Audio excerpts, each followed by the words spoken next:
అబ్బబ్బబ్బ రేవంత్ అన్న hats off అన్న, నీ బుర్రకు నిజంగా హ్యాట్స్ ఆఫ్ చెప్పాల్సిందే. ఎంతైనా మన తెలంగాణోడివి కదా, అందుకే తెలంగాణ చరిత్రను ప్రపంచ దేశాలు మొత్తం గుర్తించేలాగా చేస్తున్నావు. సూపరే సూపర్ అన్న. కొంచెం అన్న ఏమన్నా అనిపిస్తుందా నీకు?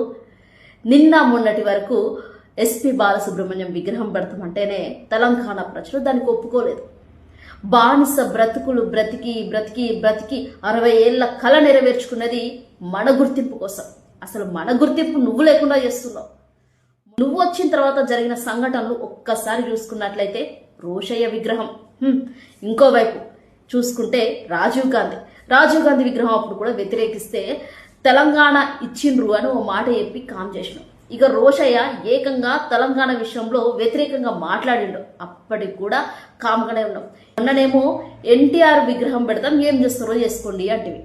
ఇప్పుడేమో ఎస్పి బాలసుబ్రహ్మణ్యం విగ్రహాన్ని పెట్టడానికి సిద్ధమైపోతుంది.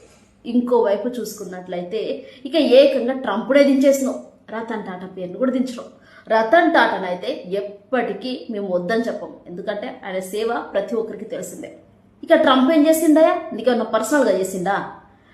తెలంగాణలో తెలంగాణ కోసం పోరాడిన వ్యక్తులకు సంబంధించినవి, తెలంగాణ చరిత్రను రేపటి తరం గుర్తుంచుకోవాలంటే ఒక్కసారి భాగ్యనగరంలో అడుగు పెట్టగానే ఎటు చూసినా తెలంగాణ వాసన రావాలి.